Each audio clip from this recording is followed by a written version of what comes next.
Alors il y a une histoire extraordinaire.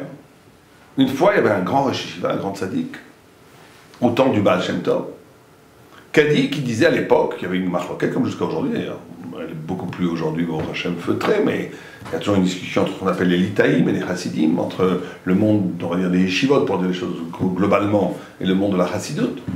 Et il y avait un Rosh Yeshiva qui disait à ses élèves dans la ville du Baal Shem Tov, je ne veux pas qu'on parle du Baal Shem Tov dans la Yeshiva. Pas question.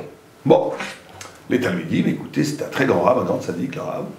Ils écoutaient, et un jour, ils rencontrent le Baal Shem Tov dans la rue, et ils voient que le Baal Shem Tov parle avec des juifs complètement amaretz, complètement ignorants. Il leur parle avec une telle douceur, une telle profondeur, une telle vibration spirituelle, qu'il y a une sorte d'illumination qui se passe autour de lui, et le juif le plus simple retrouve, au-delà de la carapace, de la dureté de la vie quotidienne, c'était des vies très dures, des gens très pauvres, qui travaillaient un travail harassant, 12-13 heures par jour, qui les empêchait de penser ou même de prier. C'était une vie presque bestiale. Et le Baal Shem Tov savait percer la carapace de la vie difficile pour toucher le cœur et allumer le cœur des gens. Et les Talmidim voient que le Baal Shem Tov assiste à cet événement-là et trouvent ça extraordinaire. Et ils vont voir le Rosh Yeshiva, ils lui disent, écoutez Rosh Yeshiva, nous ne comprenons pas pourquoi est-ce que tu boycottes ainsi le Baal Shem Tov. On l'a entendu, c'est extraordinaire. Invite-le Shabbat, invite-le à parler, et si tu penses que sa parole n'est pas cachée, alors on t'écoutera, tu nous diras de ne plus le mentionner dans la Yeshiva, et c'est d'accord. Moi, Yeshiva réfléchit, c'est un tzaddik. Il dit d'accord, il faut mieux, vous avez raison, on ne peut pas juger quelqu'un sans le voir, invitez-le qu'il vienne parler Shabbat soir. Le Baal Shem Tov accepte. Il arrive le Shabbat soir, et il commence à dire, il dit, le roi d'Arabe, le roi d'Rosh Yeshiva, le roi d'Talmudim, il dit, je n'ai qu'une chose à dire. On peut aussi apprendre beaucoup d'un goy. On peut beaucoup apprendre aussi d'un non-juif. Et il se rassoit. Après son intervention, le Rosh Yeshiva, quand il s'en va, le Baal Shem Tov, on le raccompagne, mais il ne se met pas en colère, mais presque. Il dit, je vous avais dit, cette phrase-là qui dit, même mon enfant, même mon fils pourrait le dire. Qu'est-ce que c'est que cette histoire? On peut apprendre beaucoup d'un goy. On peut apprendre beaucoup d'un goy, on peut apprendre beaucoup d'un juif, on peut apprendre beaucoup d'un oiseau, on peut apprendre beaucoup d'une gazelle, on peut apprendre beaucoup de l'océan, on peut apprendre de tout. C'est quoi? C'est un chiour, ça c'est un pilpoul, ça c'est une londou, ça c'est une krakiré, ça veut dire quelque chose. Est-ce que ça veut dire... Est-ce qu'on est rentré dans la gestuelle intellectuelle qui amène à l'éclat de la vérité? C'est une parole banale. Donc je vous dis, comme vous m'avez dit, je vous avais dit, j'accepte de le faire parler, mais après qu'il parle, si je vous dis de ne plus mentionner son nom à la yeshiva, ne mentionnez plus son nom à la yeshiva. Et maintenant, ma conclusion, elle en est que vous ne mentionnez plus son nom à la yeshiva. Les Talmudim, bouche bée, sont d'accord, ils disent rien. Ils ne comprennent même pas pourquoi le Baal Shem Tov a dit que cette phrase, c'est bizarre. Bon.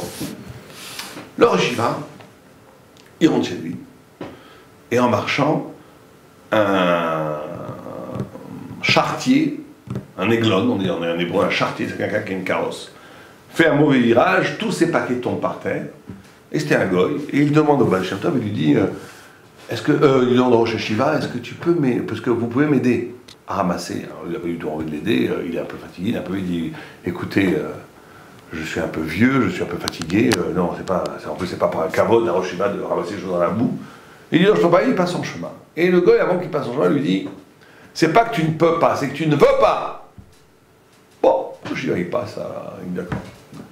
Et à partir d'un moment, il commence à étudier, il rentre chez lui, il étudie, comme Rachid, Taïs, Marcha, il commence à voir une problématique, il commence à, après cette problématique, avoir une petite voix, il commence à voir l'éclat d'une réponse, il commence à voir la vérité, c'est magnifique. Et il étudie, il arrive 1h du matin, il regarde 1h du matin, moi j'allais me coucher. Il ferme le livre. À ce moment-là, une petite voix intérieure lui dit c'est pas que tu ne peux plus continuer à étudier. C'est pas que tu ne peux plus continuer à étudier. C'est que tu ne veux plus. Bon, cette voix résonne en lui, et il va se coucher. Le lendemain matin, il prie, et il prie pas très bien. Bon, il finit sa prière, il dit, et une petite voix dit, c'est pas parce que tu ne peux pas prier mieux, c'est que tu ne veux pas. Tu n'as pas pris une vraie décision de prier, d'être en fusion avec Dieu, de te donner corps et âme à la prière. Et cette phrase, comme ça, tourne dans sa tête. Et tout d'un coup, il commence à réfléchir, il dit, mais d'où me vient cette phrase? C'est pas parce que tu ne veux pas, c'est parce que tu ne veux pas, c'est le goy.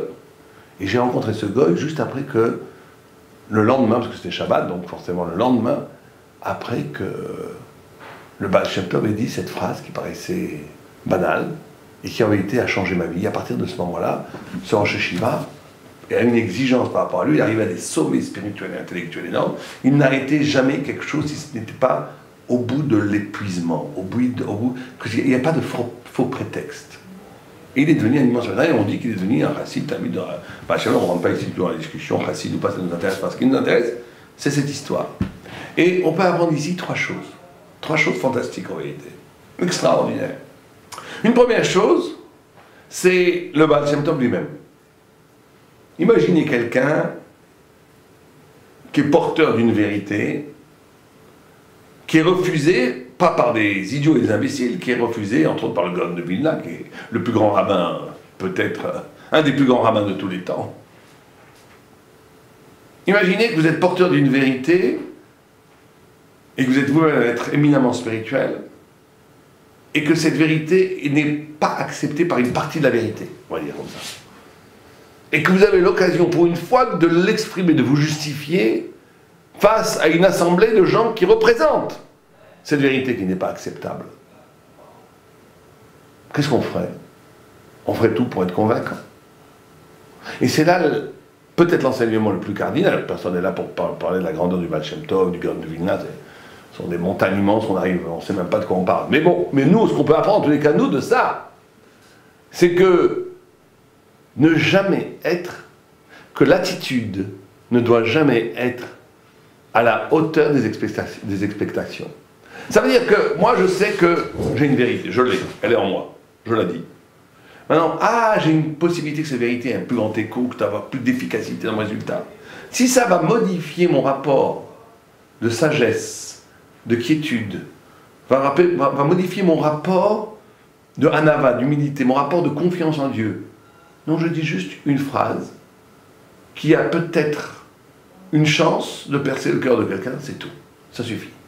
Dès que je suis dans une logique où j'essaie de persuader les autres, de faire gagner ma cause, de dire que ce que je dis est vrai, dès que je suis dans cette logique, je suis déjà perdu. Je suis déjà perdu parce que je suis déjà l'esclave de l'autre. Je suis déjà complètement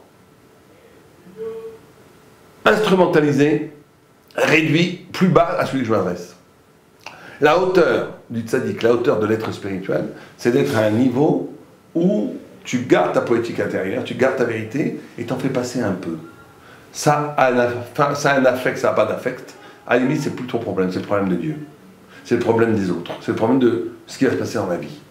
Donc le Baal Shem Tov est dans une attitude où il ne va pas essayer de persuader, il va essayer simplement de dire une vérité, aussi basique soit-elle. Peut-être la vérité la plus basique, on peut apprendre une vérité de tout. C'est la vérité la plus basique. Et c'est tout. Et si cette vérité est plus basique, si cette vérité, elle doit être acceptée ou pas acceptée, c'est déjà plus mon problème. C'est que la vérité fasse le travail elle-même. Deuxième enseignement, c'est le Rosh Hashiva lui-même. C'est extraordinaire de voir comment cet homme, ce Rosh Hashiva, ce tzaddik, il a été capable de revenir sur une position, sur une idéologie, sur une pensée qui à première vue était définitive.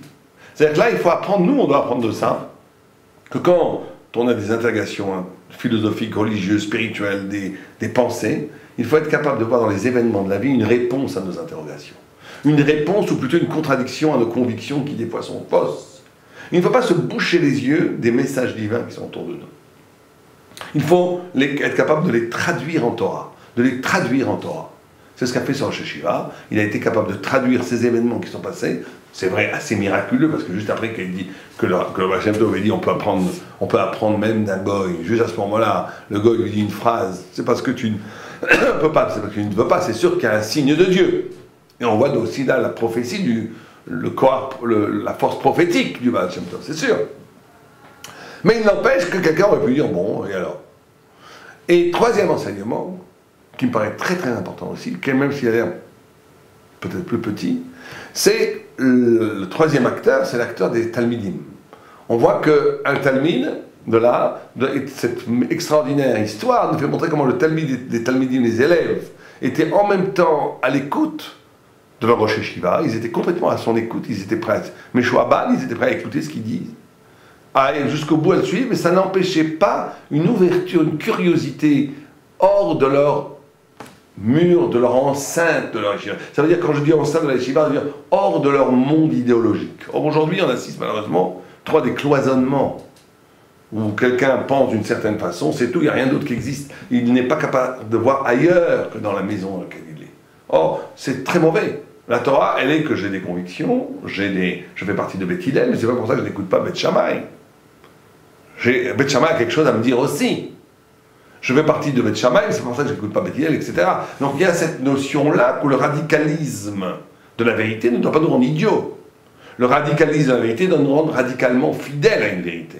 Mais cette fidélité à la vérité, et de ne pas jamais de faire, effectivement, de zigzag par rapport à cette vérité, d'être toujours fidèle jusqu'au bout, jusqu'à même la mort. Mais ça n'empêche pas à une ouverture à d'autres formes de vérité qui sont dans la Torah. Elou, dit Elohim Chaim, il y a plusieurs visages à la Torah. Shivim, panim, la Torah. 70 faces à la Torah. Celui qui est dans une des 70 et qui nie les 69 autres, c'est un idiot. C'est pas un chassid, c'est pas un froum. C'est un idiot. L'intelligence consiste, du point de vue de ma chita, de mon école, d'être capable d'accéder à l'illumination, de la multiplication des sens qui sont inhérents à la vérité et inhérents à l'identité d'Israël. Alva Eleno.